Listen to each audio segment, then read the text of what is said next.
দর্শক সালাম আলাইকুম। শুরু করছি ইস্পাহানি মির্জাপুর চা মুক্তবাক। সাথে আছি আমি মাহমুদুর রহমান মান্না। আজকে মুক্তবাকে মুখোমুখি রুমিন। আলোচনায় আছেন ব্রাহ্মণবাড়িয়া ২ আসনের স্বতন্ত্র সংসদ সদস্য রুমিন ফারহানা। স্বাগত আপনাকে। ধন্যবাদ। ২৭ তারিখে সেশন বসছে পার্লামেন্টের এবং এই অধিবেশনে জুলাই সনদ নিয়ে আলোচনা হওয়ার কথা আছে। বিরোধী দল ছাড়া সংবিধান সংশোধন কমিটি হয়েছে। জুলাই সনদ বাস্তবায়নে সেপ্টেম্বর থেকে সব বিভাগে লং মার্চ এবং নভেম্বরে মহাসমাবেশের ঘোষণা দিয়েছে বিরোধী দল। জুলাই সনদ ইস্যুতে দেশে কি আবারও নতুন রাজনৈতিক কোনো সংকট তৈরি হচ্ছে?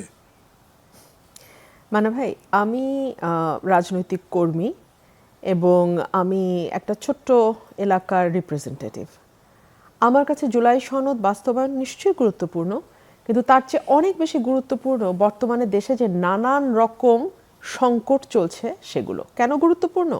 কারণ জুলাই সনদ লং রানে গিয়ে বাংলাদেশের ভাগ্যের সঙ্গে একটা ভূমিকা রাখবে, কিন্তু এই যে নিত্যদিনের মানুষের যে দুর্ভোগ, এটা মানুষকে প্রতি মুহূর্তে পোহাতে হচ্ছে। বাংলাদেশে বহু বছর পর ৩৭০০ মেগাওয়াটের উপরে বিদ্যুৎ ঘাটতি দেখা গেছে। বিদ্যুৎ বিল গত ২ মাস ধরে ডাবল ট্রিপল আসছে। বাজারে গেলে মানুষের অবস্থা ভয়াবহ। গতকালকে আমি এলিফ্যান্ট রোডে থাকি, আমি বাসায় ফিরছি, তখন খুব বেশি রাতও না, ৭:৩০ ৮টা এরকম। দোকান আস্তে আস্তে বন্ধ হচ্ছে। ৬০ থেকে ৭০ জন ছেলে, ৬০ থেকে ৭০, 60 to 70, প্রত্যেকের হাতে হকি স্টিক, সামনের দুজনের হাতে চাপাতি, খোলা রাস্তা দিয়ে গেল।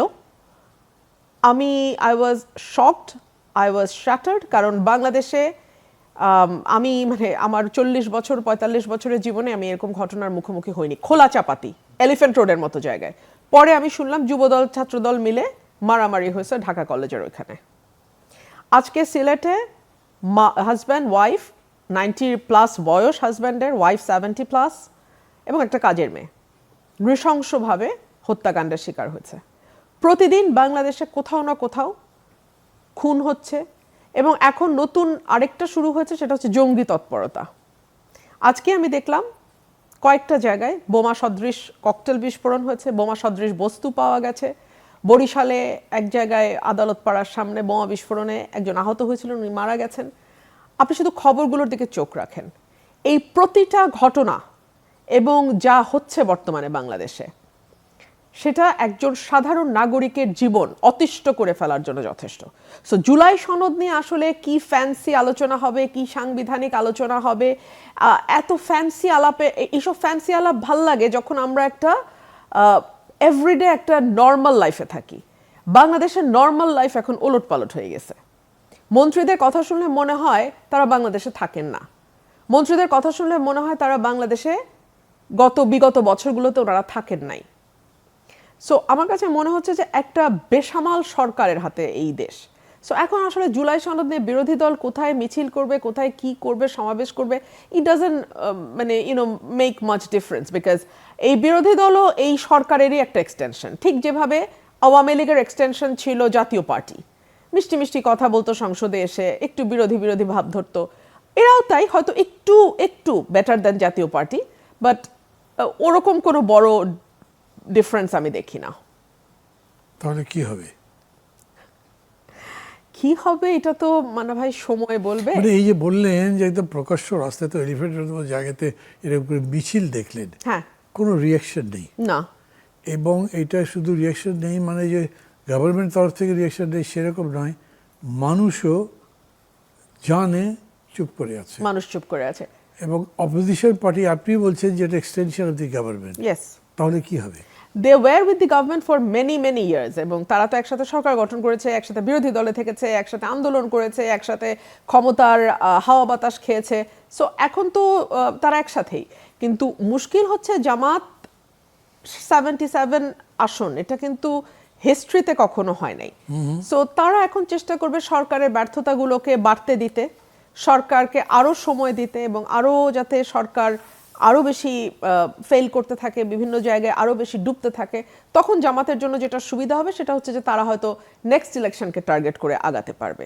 যদি আওয়ামী লীগকে নির্বাচন সিনারিওর বাইরে রাখা যায়, নির্বাচনী মাঠের বাইরে রাখা যায়, তাহলে জামাত এই স্বপ্নটা দেখতে পারে যে আগামীতে হয়তো তারা মেজরিটি নিয়ে আসতে পারবে। সো এইটা হবে তাদের গেম প্ল্যান। এই যে লং মার্চ, মহাসমাবেশ, এগুলো সব কি বোগাস? না, বোগাস ঠিক না। একটা রাজনৈতিক দল তার নেতাকর্মীদের চাঙ্গা রাখার ব্যাপার আছে, নেতাকর্মীদের মধ্যে আমরা যে বিরোধী দলে আছি সে একটা উদ্দীপনা রাখবার ব্যাপার আছে, প্রশাসনকেও একটা সিগন্যাল দেওয়ার ব্যাপার আছে যে আমরা কিন্তু শক্তিশালী বিরোধী দল। এবং ডেফিনেটলি জামাতের যেটা সুবিধা হয় যে ধরুন ঢাকায় তারা একটা সমাবেশ করবে, কথার কথা, নীলফামারীও তাদের যে কর্মী আছে উনিও ঢাকায় চলে আসবেন। আবার নীলফামারীতে যখন তারা সমাবেশ করবে, ঢাকার যেই যাত্রাবাড়ির কর্মী আছে উনিও নীলফামারীতে চলে যাবেন। সো একসাথে ওনাদের সমাবেশ কিন্তু আপনি বিশাল দেখবেন, বিকজ সারা বাংলাদেশের যেখানে যত জামাত কর্মী নেতা আছে তারা সবাই ওই জায়গাটাতে চলে যায়, অ্যান্ড দে আর ভেরি মানে organised. So transportation cost will be very high.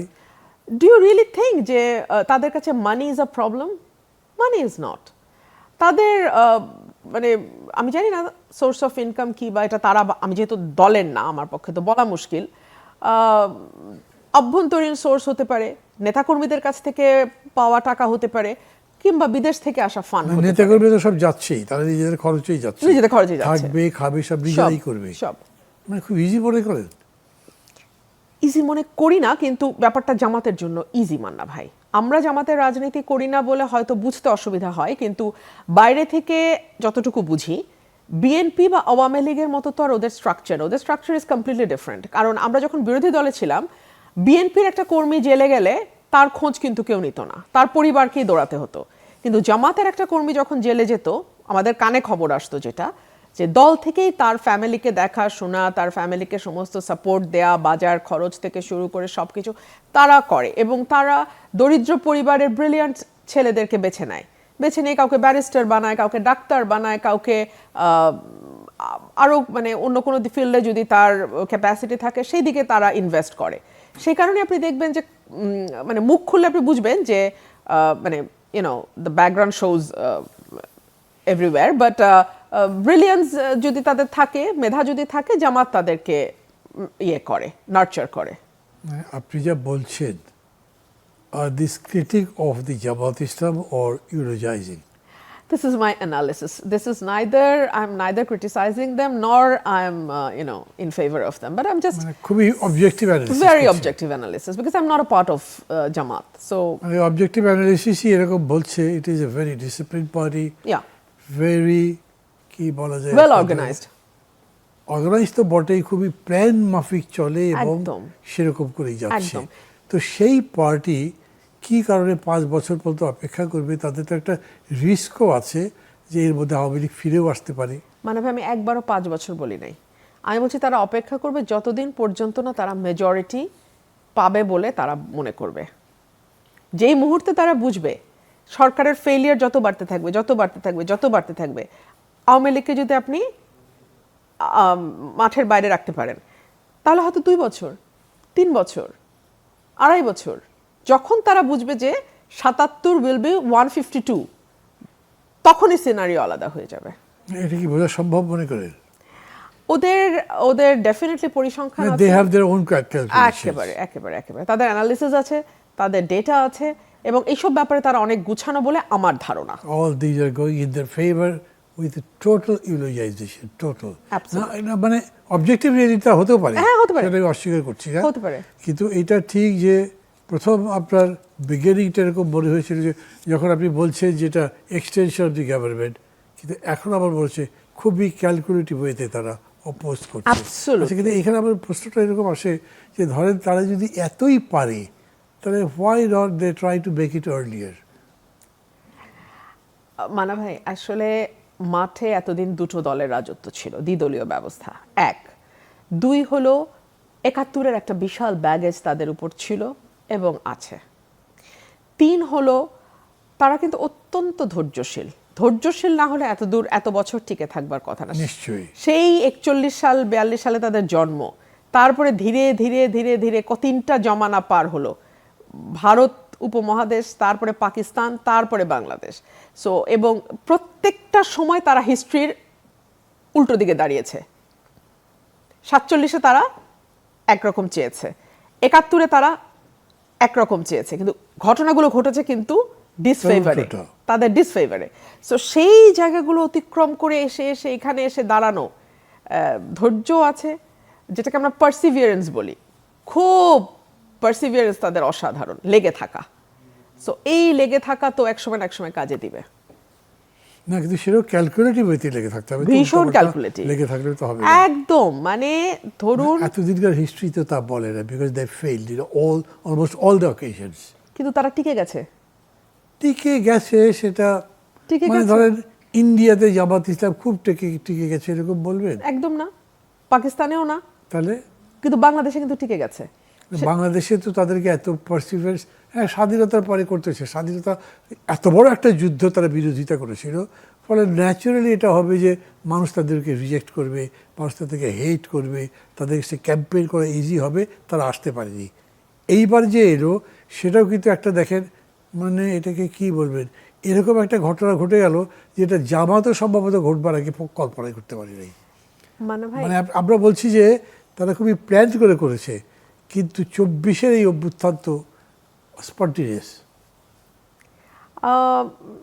Well, অনেক রকম ব্যাখ্যা আছে, অনেক রকম মতামত আছে আমরা বাজারে। বিভিন্ন মতে চর্চা করছি তো কেবল, অনেক রকম। আমি অন্তত সিদ্ধান্তের কথা বলছি না, আমিও না, একদম না, কারণ এটা নিয়ে অনেক রকম ব্যাখ্যা বিভিন্ন কর্নার থেকে আসতেছে। সো এবং আমি মনে করি যে দুটো দল, বিএনপি এবং আওয়ামী লীগ, যত বেশি মানুষ দ্বারা প্রত্যাখ্যাত হবে তাদের নিজস্ব কর্মকাণ্ডের দ্বারা, তত বেশি কিন্তু ওই ভোটটা কিছু অংশ অন্তত জামাতের দিকে যেতে থাকবে। এবং নতুন প্রজন্ম কিন্তু স্বাধীনতার কত 55 বছর পার হয়ে গেছে। সো ওটার সাথেও কিন্তু সময়ের একটা গ্যাপ বাড়ছে। আপনার চোখে দেখা মুক্তিযুদ্ধ একটা 20 বছরের ছেলে কিন্তু সেভাবে ধারণ করবে না, বা করে না, বা করছে না। জি। এবং তারা দেখেছে মুক্তিযুদ্ধকে নিয়ে রাজনীতি, দীর্ঘ সময় বাংলাদেশের মাটিতে মুক্তিযুদ্ধ নিয়ে রাজনীতি হয়েছে, এখনো হচ্ছে। সো ওদের চোখে কিন্তু এই যে আবেগটা, এটা ধীরে ধীরে অপসৃয়মান, ধীরে ধীরে মুছতে থাকবে। এবং আমি খুব অবাক হব না যদি সেই জায়গায় এই আবেগটা শেয়ারই করে না, তো তারা সেই আবেগ ধারণ করি না, because they did see it for themselves. তো তখন কি হচ্ছে যে ওরা যা তাদের চোখের সামনে নেই, ওই আবেগ কিন্তু এটা একটা বাড়ানো আবেগ, কিছুটা ইত্যাদি, বইয়ে পড়া, হ্যাঁ। সিনেমায় দেখা, গান শোনা, বাবা মার কাছে শোনা, ওই আবেগটা যে আমার মধ্যে হবে না, ওটা তো হবে না। এবং যারা মুক্তিযুদ্ধ নিজের চোখে দেখেছেন, সেই 71-ও যার জন্ম হয়েছে তার বয়স এখন 55, তো ওই সময় যার বয়স 20 সে এখন 75, সে দাদা নানা হয়ে গেছে, তাই না? সো নাতি নাতনিদের সাথে সেই গল্পের মাধ্যমে হয়তো বিষয়টা ধারণ করছে। আর আজকালকার ছেলে মেয়েরা কিন্তু অত বই পড়ে না, মান্না ভাই, এটাও আমাদেরকে মানতে হবে। তাদের ইজিয়েস্ট কুইকেস্ট ওয়ে হচ্ছে চ্যাট জিপিটিকে তারা জিজ্ঞেস করে, এআই কে জিজ্ঞেস করে, এখন এআই তার মতো করে বলে। সো এইরকম একটা জমানায় আপনি সেই আবেগ, সেই ভালোবাসা, সেই অনুভূতি ধরে রেখে নতুন প্রজন্মকে কেবলমাত্র 71 দিয়ে আসলে বা মানে ওই আবেগটা দিয়ে, ওই শুদ্ধতম আবেগটা দিয়ে আসলে কতটুকু আমরা আমাদের প্রজন্মকে চালাতে পারবো, পরবর্তী প্রজন্মকে, এটাও আমার একটা বড় প্রশ্ন। যদিও আমার সাবজেক্ট চেঞ্জ করতে চাই না, তবু আপনাকে জিজ্ঞেস করি, তার মানে আপনি মনে করছেন আবেগ বা ভালোবাসার রঙ্গ বদলাচ্ছে, চরিত্র বদলাচ্ছে? আমরা এখন যেই সোসাইটিতে বাস করছি, আমি অন্তত 10 বছর আগেও এরকম সোসাইটি দেখি নাই। এত রুথলেস, এত নিষ্ঠুর এবং এত আত্মকেন্দ্রিক সমাজ, আমরা এরকম সমাজে তো বেড়ে উঠি নাই, মান্না ভাই। এখন আমারই তো মাঝ বয়স হয়ে গেছে, তাই না?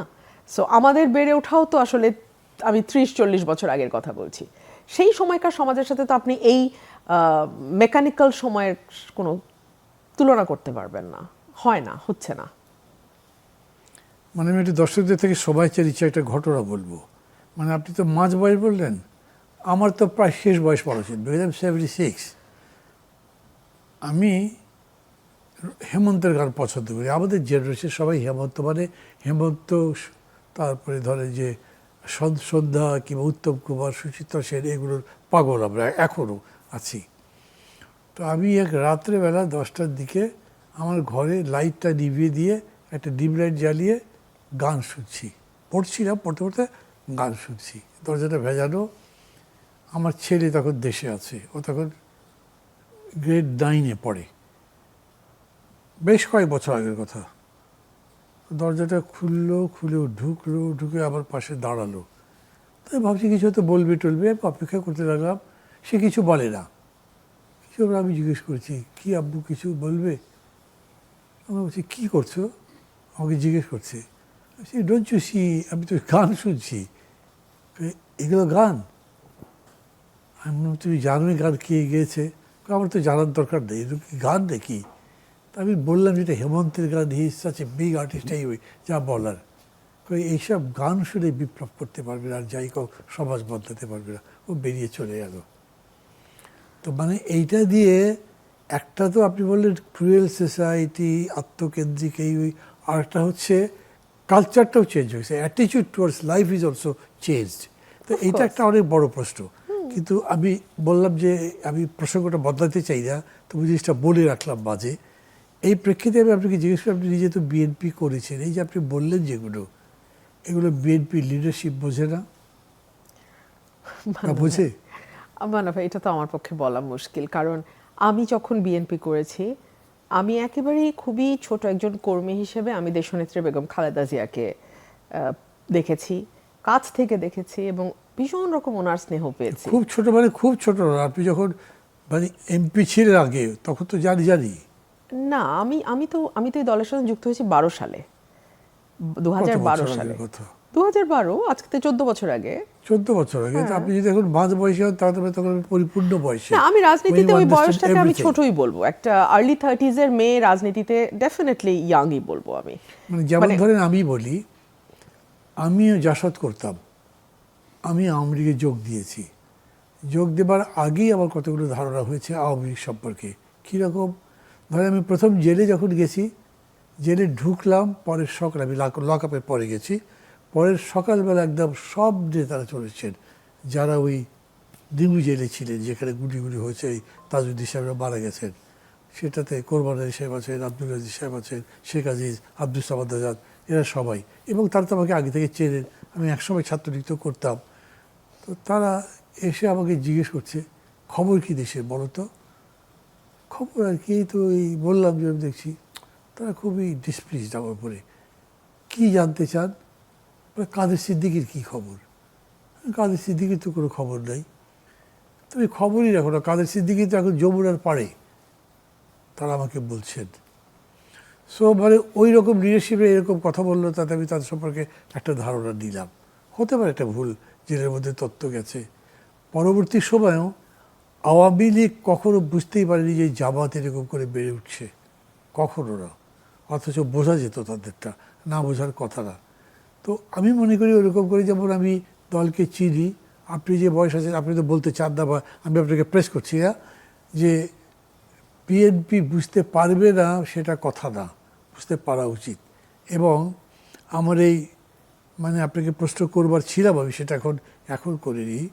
সেটা হচ্ছে যে মানে এই যে সেদিন জিয়া মানে তারেক জিয়া ইয়েতে গেলেন না, চিরং গেলেন, সেখানে গিয়ে উনি বাবুনগরীর সঙ্গে দেখা করেছেন। এবং পত্রিকায় তো লেখা টেখা দেখেছেন যে মানে হেফাজতকে পক্ষপটে আনার জন্য একটা চেষ্টা এগেনস্ট জামাত। তো মানে এইটা করতে হবে। সেখানে ওপেনলি তো বক্তৃতা উনি করেনি, মানে জামাতকে তারা খুব বড় একটা কিছু শক্তি মনে করছে, না হলে এই মুভটা করবে কেন? তো বোঝা যায়। এখন যদি আপনার মনে হয় যে ওনারা বুঝতে পারছে, তাহলে তো হয়েই গেল। না, বুঝতে পারছি। আমি আপনাকে জিজ্ঞেস করছি যে এই যে প্রসেস করে আসছে এরকম করে ভিতর থেকে, এইটা বুঝতে পারছে কিনা। না হলে তারা একটা এনিমি তো পলিটিক্সে রাখতে হয় সামনে, ইউ ফাইট এগেনস্ট হোম, সেই অর্থে দেখাতে পারে তারা হয়তো। কথা বলতে আমি বেশি বলছি। আমার কাছে মনে হয় যে বিরাট একটা ফিল্ড কিন্তু সেন্টার লেফটে রয়ে গেছে, যেটা কেউ এক্সপ্লোর করছে না। রাইট, ফার রাইট, সেন্টার রাইটের দিকেই ঘুরপাক খাচ্ছে রাজনীতি, কিন্তু 50% তো centre left and left far লেফটের দিকে আছে, সেদিকে তো কেউ যাচ্ছে না। সো এই ভ্যাকুয়ামটা আপনি যতদিন রেখে দেবেন, ততদিন আওয়ামী লীগের ফিরে আসা আপনি মানে অবধারিত হিসেবে ধরে নিতে পারেন, যতদিন পর্যন্ত ওই লেফট এবং সেন্টার লেফটের ভ্যাকিউমটা পূরণ না হচ্ছে। আপনি মনে করেন তাদের আসা অবধারিত? ভ্যাকুয়াম তো পূরণ হতে হবে, কেউ যদি সেই দিকে ভাই, নজর না দেয়, ফোর্স হবে আওয়ামী লীগে যাবে, যতদিন তার তো না কোনো কথা আসে, নেই। হ্যাঁ যতদিন, তাহলে কি হচ্ছে আপনি দেখেন সবাই তো রাইটের দিকে গাদাগাদিটা করছে, centre right, right, fur right, এখানেই তো ঘুরপাকটা খাচ্ছে, তো বাকি 50% তো আর ওইদিকে কেউ নাই, তাই না? অনেক গভীর একটা কথা বলেছেন, গভীর এবং গম্ভীর। আমি মনে করছি যে এখন আমার হাতের সময় বোধহয় 1 মিনিটও নেই বিরতিটা আমি ওই যে একটু আগেই নিয়েছি, মেবি হাফ মিনিট বিফোর। এটা এই জন্য যে পরে এইটার উপরেই আলোচনা একটু কনসেন্ট্রেট করার চেষ্টা করব। দর্শক, একটা বিরতি নিচ্ছি, কিন্তু বুঝতে পারছি নিশ্চয়ই যে বেশ গম্ভীর একটা বিষয় রাজনীতির আমাদের দেশের, তার মধ্যে আমরা ঢুকতে চাইছি। থাকবেন আমাদের সঙ্গে।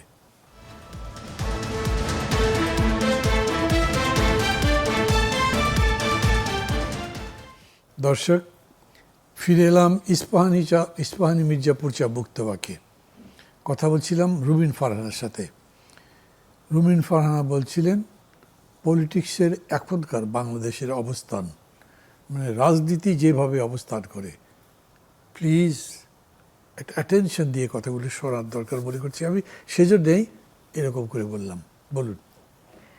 না, আমি যেটা বলছিলাম মানা ভাই, যে আমাদের ওই রাইট ব্লকটার মধ্যেই ঘুরে ফিরে centre right, right and far right, কিন্তু লেফটের একটা বিরাট অংশ খালি আছে। এখন আমরা যেটা বিরতির সময় আলোচনা করছিলাম, যে অনেকগুলো লেফটিস্ট পার্টি বাংলাদেশে আছে, এবং পুরোপুরি লেফট না হলেও সেন্টার লেফটে আছে, ওয়েলফেয়ার পার্টি, যারা ওয়েলফেয়ারের কথা বলে সেই পার্টিগুলো আছে, কিন্তু কেন তারা মানুষকে অ্যাট্রাক্ট করতে পারছে না? আমার কাছে মনে হয় এর একটু আমাকে একটা মানে মাঝে মাঝে আপনাকে ইন্টারফেয়ার করতে হচ্ছে বা ইয়ে করবেন, সেটা কেন? আওয়ামী লীগ, বিএনপি, জাতীয় পার্টি, জামাতে ইসলাম সবগুলো ওয়েলফেয়ার ইকোনমির কথা বলে, ওয়েলফেয়ার স্টেটের কথা বলে। খুব ইন্টারেস্টিং। সেটা তারা মুখে বলে, কিন্তু তারা এটা কতটুকু ধারণ করে, কতটুকু বিশ্বাস করে, কতটুকু ইমপ্লিমেন্ট করে, কারণ ইমপ্লিমেন্টেশনের জায়গায় কিন্তু বড় বড় 3টা দলই গেছে, যে 3টার কথা 4টার মধ্যে 3টাই কিন্তু তারা চাইলে ইমপ্লিমেন্ট করার পরিস্থিতিতে গেছে, তারা ক্ষমতায় গেছে। 10 বছর, 20 বছর, 25 বছর এক একটা দল ক্ষমতায় ছিল। এরশাদ 10 বছর, বিএনপি জিয়াউর রহমানের আমল ধরলে 14 বছর, আর শেখ হাসিনা তো এক নাগারেই 15 বছর, প্লাস তার আগে আরো 10 বছর। ধারণ তো নিশ্চয়ই করে না, করলে সবচেয়ে বড় ম্যানিফেস্টেশন তো তাদের বাজেটে দেখা যেত, অ্যাবসলিউটলি, কিন্তু সেটা দেখা যায়নি। শিক্ষায় এখনো 2-এর কম, স্বাস্থ্যে 1-এর কম, সো সুতরাং বোঝাই যায় ওয়েলফেয়ার কতটা। কিন্তু ব্যাপারটা হচ্ছে যে কেন তাহলে আমাদের ওয়েলফেয়ারের কথা যারা ইমপ্লিমেন্ট করবে বলে এখনো বলে যাচ্ছে, বা লেফট পলিটিক্স যারা কৃষক, শ্রমিক, মজুরের দোহাই দিয়ে রাজনীতি করছে, তারা কেন মানুষ অ্যাট্রাক্ট করতে পারছে না? আমি কোনো দলের নাম অবভিয়াসলি বলবো না, কিন্তু তারা কেন করতে পারছে না? তার কয়েকটা কারণের মধ্যে একটা আমার কাছে মনে হয় যে তাদের রাজনীতিটা কোনো একটা জায়গায় গিয়ে জনবিচ্ছিন্ন হয়ে যায়, পিপলের সাথে কানেক্ট করতে পারে না। মানুষের সাথে কানেক্ট করতে হলে আপনাকে একদম মানুষের সাথে মিশে গিয়ে তাকে বোঝাতে হবে। বেশিরভাগ বাম রাজনীতিবিদের সঙ্গে আমি ব্যক্তিগত আলাপচারিতায় গিয়ে আমার কাছে মনে হয়েছে ব্রাহ্মণ এবং ব্রাত্যের মধ্যে আলাপ হচ্ছে। আমি ব্রাত্য, তারা ব্রাহ্মণ, কারণ আমি বিএনপি করি, মানে কিছুদিন আগে পর্যন্ত বিএনপি করতাম, সো আমি তাদের চেয়ে মেধায় খাটো, আমি তাদের চেয়ে পড়াশোনায় খাটো, আমি তাদের চেয়ে বোধ বুদ্ধিতে খাটো, আমি তাদের চেয়ে রাজনৈতিক জ্ঞানের প্রজ্ঞায় খাটো। এবং অনেকে তো আমাকে মুখের উপর বলেছে, আপনি পড়াশোনা করেন, আপনি কিভাবে বিএনপি এর মতো একটা দল করেন, বা আওয়ামী লীগের মতো একটা দল, মানে আপনাদেরকে হয়তো প্রশ্ন করবে যে আওয়ামী লীগের সাথে আপনি কিভাবে ছিলেন। সো এই যে নিজেকে ব্রাহ্মণ ভাবার একটা প্রবণতা আমি বাম রাজনীতিবিদদের অনেকের মধ্যে দেখি, আমি সবার মধ্যে বলবো না, তবে আমার কাছে মনে হয় যারা একেবারে মাটির মানুষের কথা বলে তাদের আরো অনেক বেশি গ্রাউন্ডেড হয়ে পলিটিক্স করার কথা ছিল, সেটা তারা করে নাই। 1, 2 হচ্ছে বাংলাদেশের রাজনীতিটা দীর্ঘ সময়ের ধরে একটা বিনা পুঁজির ব্যবসার মধ্যে পরিণত হয়েছে। সো এখানে যারা যুক্ত হয় তারা ওই আশা নিয়ে যুক্ত হয় যে তারা কোনো একটা নেতার পিছনে দৌড়াবে এবং একসময় না একসময় দল ক্ষমতায় যাবে, এবং সে তার 7 পাস বা 8 পাস যে তার শিক্ষাগত যোগ্যতা, বা 5 pass, whatever be the case, সে কয়েকশো কোটি টাকার মালিক হবে। এবং এটা হয়েছে, বাংলাদেশে হয়েছে ভাই। এবং বহু এমপি আছেন যারা ঠিক মতো পড়তেও পারেন না, কিন্তু তারা এমপি হয়েছেন, এবং সেখানে অস্ত্রের খেলা আছে, সেখানে অর্থের খেলা আছে, সেখানে রাতে ব্যবসার খেলা আছে, সেখানে নানান রকম খেলা আছে, শুধু নাই রাজনীতি। সো এই যে একটা অভ্যস্ততা গত 30, 40, 50 বছর ধরে বাংলাদেশের রাজনীতিতে গেড়ে বসেছে যে আমি খালি হাতে আসব এবং যে কোনো উপায়ে ধনী হয়ে বের হব, সেটা একটা বড় রোল প্লে করেছে। যে আমরা আলাপ করছিলাম যে বড় দলগুলোর পিছনে যায় কেন, ওয়েলফেয়ারের কথা যারা বলে তাদের কাছে যায় না। 3 নাম্বার যেটা আমার কাছে মনে হয় যে পলিটিক্সটা এখন খুব এক্সপেন্সিভ হয়ে গেছে মান্না ভাই, it's very expensive. Unless you have some মানে অবৈধ ব্যবসা and illegal source of income, it is very difficult to manage, very difficult. এবং এক একটা ইলেকশনে আমি যখন আমার সহকর্মীদেরকে জিজ্ঞেস করি যে অনেস্টলি বলেন কত টাকা আপনাদের খরচ হয়েছে, আনবিলিভেবল অ্যামাউন্ট। সেখানে তো আমি তো পিনাট, আমি তো যেটা খরচ করছি ওটা পিনাট আমি বলবো। হ্যাঁ, এই যে ইলেকশন কমিশনে বলে দেয় 25 লক্ষ টাকা, এটার কোনো সুপারভিশন আছে? এইটার কোনো কিছু আছে ভাই আমাকে বলেন। সো এগুলোই নির্বাচন কমিশনও জানে 25 লাখ না 25 কোটি খরচ হবে, আর যে নামের সেও জানে। এখন বাম রাজনীতি যারা করেন, আদর্শের কথা বলেন এবং কিছুটা আদর্শের চর্চা তারা করেনও, এবং অনেক বেটার আমার কাছে মনে হয় যে বর্জুয়া দলগুলোর তুলনায় তাদের ব্যক্তিগত জীবনচরিত যদি আমরা তুলনা করি, কেউ ফেরেশতা না, but if you compare, so সেই জায়গায়ও তারা কিছুটা পিছনে পড়ে যায়, পিছনে পড়ে যায় অর্থের দিক থেকে, পেশি শক্তির দিক থেকে। পলিটিক্সে যেটা হয় কি মানা ভাই, এখন পলিটিক্সে আপনার বয়ানের সাথে যদি মাঠের সম্পর্কটা যুক্ত না হয়, আপনি বলছেন খুব ভালো, আপনি লিখছেন খুব ভালো, আপনার আন্ডারস্ট্যান্ডিং খুব ভালো, কিন্তু সেটা যদি আপনি সহজভাবে সাধারণ মানুষের মধ্যে ডিসিমিনেট করে দিতে না পারেন এবং ডিসিমিনেট করে সেই জায়গায় কানেক্ট করে তাদেরকে আপনার পেছনে নিয়ে আসতে না পারেন, তাহলে তো আপনি রাদার একজন আমি বলবো যে বুদ্ধিজীবী কিংবা একজন সিভিল সোসাইটি মেম্বার যেটা করছে, কিন্তু পলিটিশিয়ান হতে হলে তো আপনাকে ওই সেতু বন্ধটা রচনা করতে হবে। ওই সেতু বন্ধ না হলে তো মুশকিল। আপনি বুঝতে পারছেন কি যে আপনি একটা নতুন মানে স্কুল অফ থটের কথা বলছেন এক অর্থে। কীরকম আমি বলি, ধরেন এখন প্রায় সবাই বলে ভাই বাম দিয়ে আর কিছু হবে না, বামরা শেষ হয়ে গেছে, বামদের দিয়ে কোনো কাজই হবে না। মানে আমি অন্তত আমার সামনাসামনি অনেককেই বলতে দেখেছি, বাম মোর্চা তো একটা আছে, একটা না দুটো মোর্চা বা বেশি থাকতে পারে, তাদেরকে বলে ভাই এগুলো বাম টাম করে কোনো লাভ আছে, এগুলো বাদ দিয়ে দেন। মানে পার্টিকুলারলি সোভিয়েত ইউনিয়নের পতনের পরে, ইস্ট ইউরোপের পতনের পরে এবং সর্বশেষ চায়নারও তো ক্যারেক্টার বোঝা মুশকিল। তো এগুলোর কারণে ওই কথাটা তাদেরকে বেশি করে বলে, এবং তারা বলতে চায় যে বরঞ্চ যেটা আপনি বলছেন মানে লেফট অফ দি সেন্টার বা সেন্ট্রাল লেফট যেরকম করে বলেন, ওই রকম কিছু হলে বোধহয় বেশি ভালো হয়, এরকম বলে। কিন্তু পলিটিক্যাল পার্টিগুলোর পক্ষ থেকে এরকম করে ডাইরেক্ট কোনো কথা বলা হয়নি। সেখানে আইদার লেফট অর রাইট, মানে এর মাঝামাঝি কিন্তু কোনো জায়গা রাখা হয়নি। ইভেন ওয়েলফেয়ার ইকোনমিক্স যখন আপনি বলেন বা ওয়েলফেয়ার সোসাইটি, ওয়েলফেয়ার স্টেট বলেন, তখনও বামপন্থীরা বলবে ওটাও আলটিমেটলি রাইট। রাইট। এখন মুশকিলটা হচ্ছে কি, আমাদের মাটিটা একটু ডিফারেন্ট। আমি এটাকে সোভিয়েত ইউনিয়নের মাটির সাথেও তুলনা করতে পারি না, চায়নার মাটির সাথেও তুলনা করতে, আমার মাটি ইজ ডিফারেন্ট। আমার মাটিতে বিএনপি কেন এত জনপ্রিয় হলো, এই প্রশ্ন যদি আমি করি, হ্যাঁ, তাহলে আপনি দেখবেন যে বিএনপির শহীদ প্রেসিডেন্ট জিয়াউর রহমানের আমলটা সুশাসন, সততা এবং সেই সাথে একটা মাইল্ড ধর্মের মিশ্রণও কিন্তু কাজ করেছে। বাংলাদেশের সাধারণ মানুষ তারা হয়তো ফ্যানাটিক না, কিন্তু তারা আবার রাজনীতি থেকে ধর্মকে পুরোপুরি বিচ্ছিন্ন করে দেখা যেটাকে বলা হয়, সেটাতেও খুব একটা অভ্যস্ত না। তারা একরকম জগা খিচুড়ির মধ্যে থাকতে পছন্দ করে। আমি কিন্তু আজকে একেবারে কথা বলছি বার্ডস আই ভিউ থেকে, যেটা আমি আমার অবজারভেশন, এগুলো কোনোটাই আমি ভালো বা মন্দ বলছি না, হ্যাঁ, আমি কোনোটাকেই কোনো সাপোর্টও করছি না, অপোজও করছি, আমি শুধু যা দেখেছি, যা দেখছি আমি তাই বলছি। সো আমাদের মগজে মননে বামদের ব্যাপারে কথা বলতে গেলে সাধারণ মানুষের একটা জিনিস কাজ করে যে ওরা তো হয়তো ঠিক মানে আমরা যেভাবে ধর্মের করি, ব্যক্তি জীবনে করি, ওনারা হয়তো ব্যক্তি জীবনেও খুব একটা ধার্মিক নন। এগুলো মানুষের ব্যাক অফ দ্য মাইন্ডে একরকম কাজ করে। তার চেয়ে যারা একটু হয়তো লেফট চিন্তাধারা পছন্দ করে, সেকুলারিজম পছন্দ করে, ডেমোক্রেসি চায়, আবার একটু ওয়েলফেয়ারও চায়, তারা আবার শিল্প সংস্কৃতির দিকে আগ্রহ আছে, তারা মনে করে Awami League is a better option.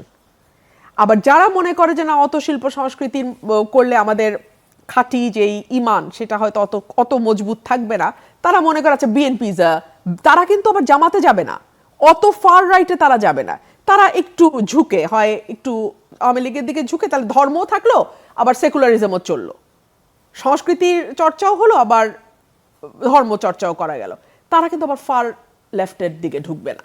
So এটা হচ্ছে ব্যাপারটা। আমরা আসলে আমাদের মাটিটা ইজ লিটল ডিফারেন্ট। সো আমি আগের যে কারণগুলো বললাম সেগুলোরও একটা রোল আছে এর মধ্যে, এক ধরনের বিচ্ছিন্নতা আছে বামদের সাথে, আবার সেই সঙ্গে এই ধর্মের ব্যাপারটাও কোনো না কোনো জায়গায় গিয়ে কানেক্টেড। আপনি খুব অল্প কথার মধ্যে বিএনপি কেন এত পপুলার হলো সেটা বললেন, আর একটু বর্ণনা করবেন। ধরেন জিয়া রহমান পপুলার হয়েছিলেন, কিন্তু পরবর্তীকালে খুব বড় রকম ক্রিটিসিজম হয়েছিল যে উনি অস্ত্রের মাথায় ক্ষমতায় এসেছেন, অস্ত্রের জোরে। ইটস এ ফ্যাক্ট, উনি মার্শাল দিয়েই এসেছিলেন, আর্মি থেকে এসেছিলেন, আর্মিকে ইউজ করেই উনি আর্মিতে থেকেই পলিটিক্সটা করেছিলেন। বাট ইনস্পাইট অফ দোজ, এবং তার আমলে কর্নেল তারের ফাঁসি হয়েছিল, তারপরেও কিন্তু উনি ড্যাম পপুলার ছিলেন। তার কারণটা কি জানেন? তার কারণ হচ্ছে মানুষ কিন্তু ভান বুঝতে পারে। আমি আমার নিজের অল্প ছোট্ট রাজনৈতিক জীবনে আমি দেখেছি মানুষ ভান এবং আসল বুঝতে পারে। উনি সত্যি সৎ ছিলেন, মানে লোক দেখানো সৎ না, হি ওয়াজ ড্যাম ব্লাডি অনেস্ট। এইরকম অনেস্টি পলিটিশিয়ানদের মধ্যে মানুষ দেখে নাই, কম দেখছে। ৭২ থেকে ৭৫ সেটার একটা অভাব ছিল। একদিকে দুর্ভিক্ষ হচ্ছে, আরেকদিকে সোনার মুকুটের বিয়ে হচ্ছে। সো মানুষ এই বিষয়গুলো আমরা মানুষকে কেন যেন মিসরিড করি, আমরা বুঝতে ভুল করি। আমরা মনে করি যে ওই সকালে উঠে তো চশমা পরে পত্রিকা পড়ে না, ওরা মনে হয় বুঝে না। মান্না ভাই, মানুষ যে কি পরিমাণ বুঝে, আপনাকে আমাকে রাজনীতি ৩ বার বুঝায় ছাড়তে পারবে গ্রামের ওই কৃষক। এটা আমরা বুঝতে ভুল করি, বা আমরা আরো বেশি ভুল করে, এই কারণে এত গ্যাপ তৈরি হয়। সো সাধারণ মানুষ বুঝছিল যে জিয়াউর রহমান সৎ, এই লোকটাকে ভোট দিলে উনি ওনার আত্মীয় স্বজনকে প্রোভাইড করবে না, উনি ওনার ওয়াইফকে, ওনার বাচ্চাদেরকে তাদের জন্য বাড়ি কিনবে না, জমি রাখবে না, এই লোকটা আসলেই সৎ। এইটা ছিল তার সবচেয়ে বড় ইউএসপি। সেকেন্ড ইউএসপি হচ্ছে কেন সে পপুলার হলো, ওই নবরত্নের মতো উনি ওনার ক্যাবিনেট সাজাইছে, যেখানে যে ভালো, যেই জায়গায় যেই ফিল্ডে যে ভালো, দরকার হয় তার হাতে পায়ে ধরে রিকোয়েস্ট করে হলেও তিনি তার ক্যাবিনেটে, তার দলে সেই ব্যক্তিকে ইনক্লুড করেছেন। প্রধানমন্ত্রী শাহজিউর রহমান সম্পর্কে কি বলবেন? প্রচন্ড রকম সমালোচনা হয়েছিল, যিনি পাকিস্তানের পক্ষে গিয়ে জাতিসংঘে একদম খোলামেলা করেনি, কারণ তার ব্যক্তিগত ক্যারিশমা ছিল ওই রকম। শাহজিদের না, জিয়াউর রহমানের অনেক কিছু মানুষ ইগনোর করে গেছে। ওই যে জুলাইয়ের ইয়েটা আমি আপনার এখানে আবার আনি। আমি আপনাকে শুরুতে কি বলেছি, I am a politician. July charter long রানে বাংলাদেশের জন্য একটা প্রভাব রাখবে আনডাউটেডলি, কিন্তু আমার আজকের সমস্যাটা কি, আমি সেটা নিয়ে কথা বলতে বেশি আগ্রহী। সো মানুষ চিন্তা করেছে রাজাকারকে পদ দিয়ে, ঠিক আছে এটা আমার পছন্দ হয় নাই অনেকের, কিন্তু আমার আজকের দৈনন্দিন জীবনে যেই সমস্যাগুলো আমি অতীতে ফেস করছি সেখান থেকে আমাকে এই সরকার কতটা রিলিফ দেওয়ার চেষ্টা করতেছে, আমার লাইফটাকে ইজি করার কতটা চেষ্টা করছে, এই হিসাবগুলো কিন্তু মানুষ করে। মানে ধরেন আমি যদি আপনাকে এই প্রসঙ্গে প্রশ্নটা করি যে জিয়াউর রহমান শুধু পপুলার ছিলেন এরকমই না, উনি একটা দল করলেন, সেই দল করার প্রক্রিয়ার অনেক প্রশ্ন করা গেছে, করেছে সবাই, তারপর সেই দলটা দাঁড়িয়েছে এবং সেই দল এখন দেশের ১ নম্বর দল। অতীতেও যখন সবাই আওয়ামী লীগকে ১ নম্বর দল বলেছিল, ট্র্যাডিশন ওই মিলে মিলে হয়তো বলা গেছে, কিন্তু এখন যদি আপনি দুটোর কম্পেয়ার করেন তাহলে কোনটা কার চেয়ে বড় সেটা বলা খুব মুশকিল হয়ে যাবে। আর আওয়ামী লীগ এত বড় একটা স্বাধীনতা যুদ্ধে এক ফর্মে তো নেতৃত্বই দিয়েছে, তো তারপরেও সেই আওয়ামী লীগ মাত্র ৩.৫ বছরের মাথায় এই যে গেল, আর তো ওই পপুলারিটি পেলই না। রিজন কি? এইটার একটা বড় কৃতিত্ব আমাদের ভালো কারো কারো নাও লাগতে পারে, দেশনেত্রী বেগম খালেদা জিয়ার। পুরো 80s উনি ওনার একটা ডিফারেন্ট ইমেজ তৈরি করতে পেরেছিলেন বাংলাদেশের রাজনীতিতে এবং সাধারণ মানুষের মধ্যে। ওই যে আমি বলেছিলাম মানুষ ভান আর সত্যটা খুব বুঝে, মান্না ভাই এত বুঝে যেটা অবাক হতে হয়, এত বুঝে যে এই মানুষটা যা বলেছেন তাই করেছেন, যা বিশ্বাস করেছেন তাই বলেছেন। কোনো রকম ভান ভনিতা, মানুষকে মানে ডাইভার্ট করা, এটা বেগম জিয়া করেন নাই। সো এই যে 10 বছর মাঠে ঘাটে ওনার রিলেন্টলেস ছুটে চলা, that paid the party of. এবং 86 নির্বাচন তো সার্টেনলি একটা একটা মাইল ফলক তৈরি করে দিয়েছে যে এই ভদ্রমহিলার যা বলেন তাই করেন। এবং আপোষহীন যে ইমেজটা উনি দাঁড় করিয়েছেন সেটা মৃত্যু আমৃত্যু উনি সেটাকে আপহোল্ড করে গেছেন, আমৃত্যু উনি আপহোল্ড করেছেন। দেশ জুড়ে যে উত্তরাধিকারের রাজনীতির বিরোধিতা চলেছিল, উনি তো তাতে সাকাম করেছেন। দেখুন, আমরা তো আমাদের তো একটা বিষয় মানতে হবে যে আমরা আসলে পারফেক্ট ফেরেশতা নিয়ে আমরা পলিটিক্স বা আমরা আমরা কেউ ফেরেশতা নই। না না, আপনি ওইটা বলতে আমি কিন্তু আবার প্রশ্ন মানে আমার প্রশ্ন নয়, এটা আপনি পলিটিক্যালি এক্সপ্লেইন করেন এত কিছুর পরেও, মানে এটার পরে উনি সেই পপুলারিটি, বিশেষ করে তার এই জানাজার সময় যেটা দেখা গেল, এরকম ইতিহাসে কটা পাওয়া যায়? আমি যদি বলি যে উনি দেশের জন্য জীবন দিয়েছেন, এটা কি ভুল বলা হবে? এই মানুষটি যদি 14তে একটু আপোষ করত, 18-17তে ওনার জেলে যেতে হয় না। আবার 18তে একটু আপোষ করত, উনি রানীর মতো জীবন কাটাতে পারত, জেলে যেতে হতো না। মান্না ভাই, এই মানুষটা মারা গেছে বাংলাদেশের গণতন্ত্রের জন্য, বাংলাদেশের মানুষের অধিকারের জন্য, বেগম খালেদা জিয়া। ওনার ব্যাপারে তো আসলে আপনি বাংলাদেশের মানুষের ঋণ বলেন, কৃতজ্ঞতা বলেন, সেটা অন্য লেভেলে। এবং এটা শি ডিজার্ভস দ্যাট, দেশনেত্রী বেগম খালেদা জিয়া ডিজার্ভস দ্যাট। আর আপনি উত্তরাধিকারের রাজনীতির কথা যেটা বললেন, আমরা মুখে উত্তরাধিকার পছন্দ করি না, কিন্তু মাঠে গিয়ে আবার উত্তরাধিকার ছাড়া আমরা মগজ সাম্রাজ্য পছন্দ হয়, ওটা আমাদের রক্তে, আমাদের চিন্তায়, মগজে। আর তাছাড়া আমি জনাব তারেক রহমানের দলের নেতৃত্বে আসাটা উনি কিন্তু হুট করে এসে একদিন ছেলে হিসেবে বসে যান নাই। হ্যাঁ, ওনার কাজের আমি সারাদিন সমালোচনা করতে পারি এবং করিও, কিন্তু ওনার এই জায়গাটাতে আসার পিছনে উনি কিন্তু দলের একজন সাধারণ সদস্য হিসেবে, যখন ওনার বয়স 18, 19, 20 এইরকম, উনি তখন যুক্ত হয়েছেন, একটা পদ নিয়েছেন। তারপরে ধীরে ধীরে মাঠে ময়দানে কাজ করেছেন 2001 ইলেকশনের আগে। তারপরে গিয়ে উনি যুগ্ম মহাসচিব হয়েছেন, সিনিয়র যুগ্ম মহাসচিব, তারপরে অ্যাক্টিং চেয়ারম্যান, তারপরে দেশনেত্রী বেগম খালেদা জিয়ার পরে উনি চেয়ারম্যান হয়েছেন। সো এটাকে আসলে ঠিক মানে আমি চেয়ারে বসে যাওয়াও, এভাবে দেখাটাও, মানে এটার আরেকটা ব্যাখ্যাও আছে যে উনি আসলে উত্তরাধিকারের কোনো ছোঁয়া এটার মধ্যে ছিল না। সার্টেনলি ছিল, নিশ্চয়ই ছিল, নিশ্চিতভাবেই ছিল। কিন্তু একই সঙ্গে যে উনি একেবারে মানে ধরেন উনি জীবনেও পলিটিক্স করেন নাই, দেশনেত্রী বেগম খালেদা জিয়া ইন্ডাকশন আপনি বলতে চাইছেন না? এক্স্যাক্টলি যে মানে ঠাস করে পরের দিন এসে চেয়ারম্যান হয়ে গেল, এইরকম না। মানে বাবা চেয়ারম্যান ছিল কোম্পানির, বাবা মারা যাওয়ার পর ছেলে বসে গেল, এটা এইরকম না। আমি জাস্ট এইটুকুই বলতে চাচ্ছি। তবে ডেফিনেটলি ওনার সূচনা তো উনি ওই পরিবারে না হলে উনি হয়তো পলিটিক্সই করতেন না। এবং আপনি আজকে ওনাকে যদি সরিয়ে দেন, বিএনপি কার নেতৃত্ব ঐক্যবদ্ধ হবে আপনি একবার চিন্তা করেন, যেটা আওয়ামী লীগের ক্ষেত্রে বারবার আসতেছে।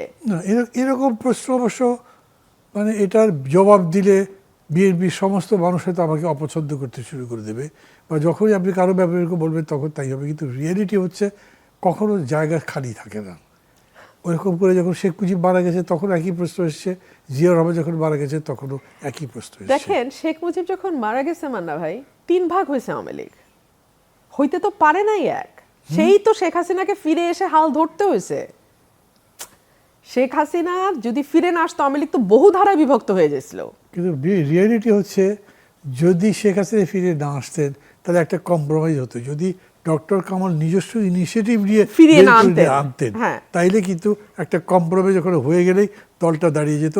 যেভাবে কংগ্রেস দাঁড়ালো, মানে যখন ইন্দিরা পরিবার দায়ী বা নেহেরু পরিবার দায়ী, তখন ওরা আসতো না, এরকম হতে পারতো না। মান্না ভাই, কংগ্রেসে আপনি তো এটা বলতে পারেন না, কারণ নাই কিন্তু সবখানেই আছে নেহেরু পরিবার, কোথায় নাই? এখন আছে, কিন্তু যখন কি বলে মনমোহন আসলেন তখন তো পাওয়া যায়নি। হ্যাঁ, ফর দ্য টাইম বিং, একটা সময়ের জন্য। এই টাইম বিংটা যদি লাস্ট করতো। করে নাই তো, করে নাই, কিন্তু করতেও তো পারতো।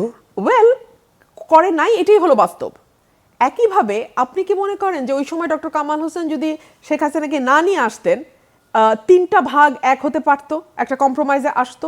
উই ডু নট নো, কারণ ফ্যাক্ট রিমেইনস যে ওই কম্প্রোমাইজ হয় নাই বলেই শেখ হাসিনাকে কামাল হোসেন নিয়ে আসছেন। আমি যেরকম করে জানি না, তাতে আমি দেখেছি তখন আব্দুর রাজ্জাক সাহেবের লিডারশিপটা স্ট্যাবলিশড হয়ে গেছিল, অলমোস্ট আনকোয়েশ্চেনেবল হয়েছিল। এই ডক্টর কামালের মতো কিছু মানুষ এটা পছন্দ করছিলেন না, কারণ তারা জানতেন যে আব্দুর রাজ্জাক অতখানি ফুল মানে পিচ না, উনি একটা হলো কলসির মতো আর কি। ওই জন্য তারা এটার বিরুদ্ধে দাঁড়িয়েছিলেন। যাক, ওই বিতর্ক করার দিকে যাচ্ছে। এখন এই যদি হয় আপনার অ্যানালিসিস, তাইলে এটাও মানতে হবে যে এই লিডারশিপ বিএনপি যা আছে, this will be continuing and successfully. Successfully তো আমি আপনাকে বলতে পারবো না। This will be continuing for next couple of years certainly, কারণ এর মধ্যে দিয়ে আবার আরেকটা নতুন প্রজন্ম তৈরি হচ্ছে, যারা ফ্রি থিঙ্কার, যারা আপনি যেটা বলছিলেন উত্তরাধিকারের যে একটা দাসত্ব আমাদের, হ্যাঁ, সেই মানে রাজাধিরাজদের যেই দাসত্বর প্রবৃত্তি, সেটা এখনও 70% মানুষের মধ্যে আছে। 80% মানুষের, কিন্তু 20% তো ফ্রি হয়ে যাচ্ছে। এই 20% একসময় বাড়তে থাকবে। আপনি আমি হয়তো থাকবো না, আজকে আপনি যদি ভারতের রাজনীতির দিকে তাকান, কংগ্রেস কিন্তু একটা ডিম লাইটের মতন হয়ে আসতেছে আস্তে আস্তে আস্তে আস্তে, এবং মোদির সেই ক্যারিশমা, সেটা আপনার আমার ভালো নাও লাগতে পারে, কিছু যায় আসে না। আজকে কিন্তু আমি যে আলোচনা করছি, এটা কিন্তু আমি কোনো মতামত দিচ্ছি না, আমি একজন অবজারভার হিসেবে আজকে কথা বলছি। না, সব কথাই এরকম করেই আসে। হ্যাঁ, ডিসাইসিভলি সব তো বলা যায় না, বিশেষ করে পলিটিক্সের ব্যাপারে না। তো সুতরাং আমি যদি এটাকে একটা ডিম লাইটের মতো দেখি, যে ধীরে ধীরে ভারত যেখান থেকে মুক্ত হচ্ছে, বাংলাদেশও যে সেটা অদূর ভবিষ্যতে মুক্ত হবে না, এমনটা তোমরা জোর দিয়ে বলতে পারি না। যেমন আওয়ামী লীগেরই তো এখন শেখ হাসিনার অবর্তমানে কে আসবেন? ককরোচ পার্টি কোনো লাইট দেয়? বার্তা তো একটা দেয় বটেই, বার্তা তো একটা দেয় বটেই। এটা আপনি শ্রীলঙ্কা বলেন, নেপাল বলেন, ভারত বলেন, বাংলাদেশ বলেন, পাকিস্তানে যেটা হচ্ছে, বেলুচিস্তানে, এগুলো সবই এক একটা মেসেজ। এই মেসেজ আসলে দেখুন, আমি এটা বলতে পারি না যে এখনই হুড়মুড় করে এই বিল্ডিংটা ভেঙে পড়বে, তবে আমি আপনাকে এটা বলতে পারি যে হাতুড়ির বাড়ি শুরু হয়েছে বিল্ডিংটার উপরে। আমি আপনাকে এইটুকু বলতে পারি। এটাও আর একটা হিস্টোরিক্যাল প্রফেসির মতো হয়ে গেছে। আমি জানি না, আপনি হয়তো এরকম সিরিয়াসলি বলেননি, কিন্তু বিষয়টা সেরকম হতেই পারে এটা। তবে আমি আপনাকে একটা কথা বলে রেখি, আমার এটা মনে হয় যে এই যে ধরেন জেনজি দিয়ে এত কথাবার্তা বলা হচ্ছে না, এই বিষয়টা আমরা বলতে শুধু আমরা বাংলাদেশের লোক না, সারা বিশ্বের লোকই প্রপারলি বুঝতে পারছে না। বিকজ এটা খুবই আনস্টেবল একটা জিনিস। এক এক জায়গায় এক এক রকম বিহেভিয়ার করছে, এক এক জায়গায় এক এক রকম তাদের কী বলবো কার্যকলাপ দেখতে পাচ্ছি আমরা। ফলে ওরকম কনফার্ম কোনো কিছু বলা যেতে মনে হয় না আমার। আমি আপনাকে এটুকু বলবো যে আপনি যখন একটা পুকুরে ঢিল ছুঁড়বেন, প্রথমে খুব অস্থির এক ধরনের একটা বৃত্ত তৈরি হয় পানিতে, সেটা স্থির হতে কিছুক্ষণ সময় লাগে। এখন দেশে দেশে জেনজিদের একটা উত্থান আমরা দেখছি, সেটা কোন দিকে দেশগুলোকে নেবে, বা মানে রাজনীতিকে কোন দিকে নেবে, বা রাজনীতির কোনো নতুন প্যাটার্ন তারা তৈরি করতে পারবে কিনা, জাতীয় রাজনীতিতে কতটুকু ভূমিকা রাখতে পারবে, কতদিন ভূমিকা রাখতে পারবে, কত গভীর ভূমিকা রাখতে পারবে, সেটা আমরা এখন এই মুহূর্তে বলতে পারবো না। এটা আজ থেকে 10-12 বছর পর হয়তো এক সময় যখন পানিটা স্থির হবে, তখন আমরা বুঝতে পারবো। ওকে, বড় কথাটা, কারণ হাতে আমার বেশি সময় নাই, এর মধ্যে একটু ভূ রাজনীতি বলতে হবে। বিকজ মানে ওই যে আপনি শেখ হাসিনা আসতে পারেন এরকম বললেন না, এটার সাথে তো আবার ইন্ডিয়া জড়িত আছে। ইন্ডিয়ার সঙ্গে আবার বাংলাদেশের নতুন রিলেশনের ব্যাপার আছে। বাংলাদেশ আবার নতুন করে ফ্রেন্ড তৈরি করছে আমেরিকার সঙ্গে, তাদের সম্পর্ক, চায়না ভিজিট করে আসছে। সব মিলে ভূ রাজনীতি ভিজ বাংলাদেশ, ওর ইনক্লুডিং বাংলাদেশ, কী দেখছেন? নিঃসন্দেহে 5ই আগস্টের পর তো বাংলাদেশে একরকম একটা ঝড়ের মতোই বাংলাদেশের উপর দিয়ে হয়েছে, এবং যারা দীর্ঘ সময় বাংলাদেশ সরকারের পাশে ছিল তারা এখন অনেকটাই দূরে, যারা দূরে ছিল তারা এখন অনেকটাই কাছে। এবং এর মধ্যে মার্কিন রাজনীতিতেও তো পরিবর্তন চলে এসছে, ডেমোক্রেটদের জায়গায় রিপাবলিকানরা এসছে, এবং ট্রাম্প তো কখনোই, ডেমোক্রেটরা যেমন দেশে দেশে এক রকমের অভ্যুত্থান ঘটিয়ে চলেন, সেভাবে তো আসলে ট্রাম্প সেভাবে পছন্দ করছেন না, এবং সেটা রিপাবলিকানদের ভিউও না। এবং গত বছরই তিনি খোলামেলাই বলেছেন যে এই ব্যাপারে উনি মোদির ওপরেই আস্থা রাখতে চান। হ্যাঁ, এবং তারপরে এখানে চায়না কন্টেনমেন্টের ব্যাপার আছে বঙ্গোপসাগরে, সেই দিকেও একটা নজর থাকবে। এবং যেটা আকসাম জিসুমিয়া, সেটা নিয়েও সরকারের সাথে টানাপোড়েন, মানে কি করবে সরকার সেটা তাকে সিদ্ধান্ত নিতে হবে।